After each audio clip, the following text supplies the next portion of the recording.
why does the Bible suck? Do you think a woman should have to be forced to marry her rapist? Yeah, so I think contextually with what the No, no, Bible no. says, Yes or no? no. God, Okay, no. then why did God say that's what you should do? Where in the Bible is that said? It's said. Here's a better question. Who said it? God. No, I mean, I think that's the misconception where the prophets are speaking. I mean, he does talk about in the Old Testament on the regard of knowing a woman, but never does it say that they should marry their rapist. Yes, it does. Okay, And they have let's to pull they it have up. to pay the father 50 shekels. Pull it up. And then my question So to where you, did you get your degree in the Bible from if you don't know this? my guy, there's 66 books accounted for in the Bible. I They're not don't have a degree and I know this. So like, I don't know. I have over 25 scriptures memorized. I have contextually over 30 different lectures studied. Like we do what we call an exegetical on every book. It's over 15 to 14 pages of deep study, peer-to-peer scholarly reviews. Like no one's going to have verses memorized. I'm assuming you're going to pull it up from the Old Testament. Yeah, it doesn't matter. God said it. Yeah, but But yeah, no. You have to read the books contextually. So let's dive in. there's no context where it's okay to force a woman to marry her rapist.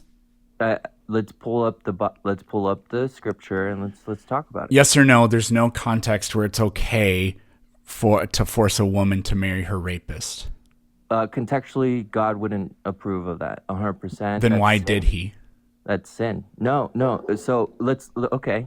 So if you're referencing a scripture that you don't want to pull up, that we can dive No, I've into- got it pulled up.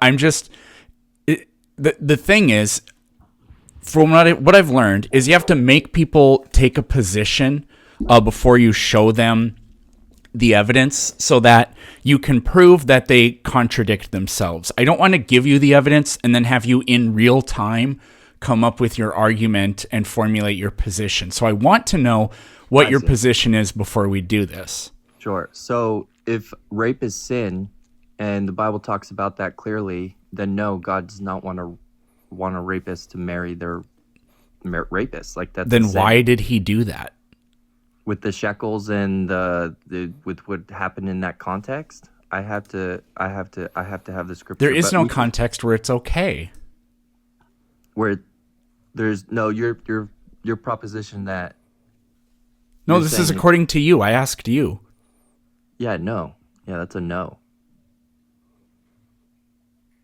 So then why did God do it if it's not okay? God did it? Did God have sex and rape a woman? No, he commanded that this is what you will do. Okay. Let me move forward from this conversation. Well, no, we're not going to do that. So here's the verse. If a man meets a Yeah, virgin gotcha. who is Yeah, not gotcha. pledged to be married and rapes her and they are discovered, he shall pay her father 50 shekels of silver. He must marry the young woman, for he has violated her. He can never divorce her as long as he lives. what scripture exactly? Deuteronomy 22 starts at verse 28. Deuteronomy 22. Can you continue the scripture? There's only one sentence left, and it says, a man can't marry his father's wife. A man can't marry his father's wife. Can you Yeah, read the that's scripture it. before? I just did. No, can you? So, not just that specific one, but the entire chapter.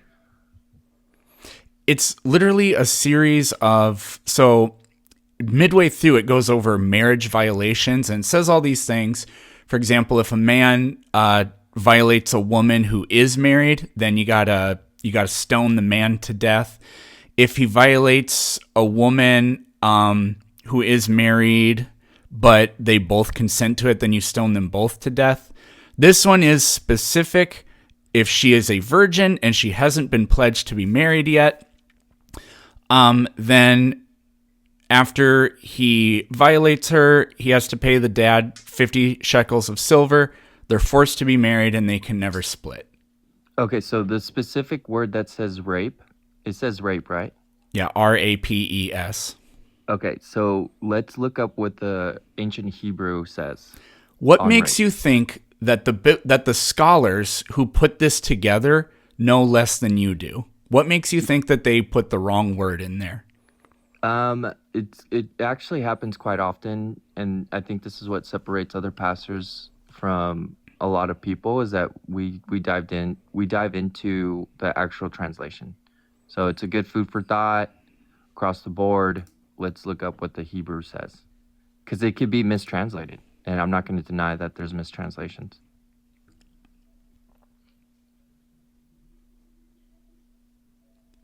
Don't you know how to do this? We're doing it together, buddy. So you simply will not believe that this verse is correct because it would be wrong if it was. So if we find out that it is correct, what will you do then? Yeah, so the common practice, like when we come across stuff like this, is not only to look up the ancient Hebrew, but to study the historical context. And that takes. So then you're just going to say it was okay for that time and place. No, I mean, if you read throughout the Bible, God would actually, like, not like that, period. I mean, Jesus says that if you commit adultery, that's the greatest sin. So much so that it's better for someone with like concrete to like basically like the judgment on adultery and rape is it's horrible. It's like he mentions it as if it would be worse to basically drown. Yeah. Okay. The punishment is like drowning. Like it's so, but I mean, yeah, no. I mean, the Bible consistently promotes like monogamy. So let's dive into it, brother. Let's learn the Bible in a way that expands your knowledge, your viewers' knowledge, and let's look up the Hebrew. But you want to study historical context. You want to know. No, it's always wrong to force a woman to marry her rapist. So I don't care what year it was. I don't give two shits of a fuck what year it was. Yeah, no. Yeah, I get that. I'm there with you. Okay, then stop saying let's study the historical context. Yeah, but there's so much into this that it can go. Like it could be the fact that in that time, Jesus fucking Christ. Yeah, no, you're right. It doesn't matter what year it was. It wasn't okay. But the times and the places. Fucking Kamala Harris over here. We got to remember the times and the times and the times. For us at every moment in time, and certainly this one, to see the moment in time in which we exist and are present, and to be able to contextualize it, to understand where we exist in the history and in the moment as it relates not only to the past but the future. That's not what I'm saying. What's your name? Is it Peterson? Sure. Peterson? Planet Peterson? Peterson, bro. Okay, let me give you some some feedback. Okay? I'm not interested at all. So, do you know what Wesakab means? I have no clue how to pronounce this. And that's the ancient Hebrew? Apparently. And what's the definition on that? In English? Yeah. And lies. And lies? Yeah, and lies. Interesting. So wasakab means and lies, but it's replaced for the word rape. That's because before that it says, and he seizes her. Ooh. You see where that's turning? I see where that's turning. And he sees her. No, seizes her. And Siezes. her. Sounds really consensual, doesn't it? He seizes her and then lies with her. Okay, so context in the era. There was a time, obviously, where women were traded for marriage. Goodbye. Don't goodbye me.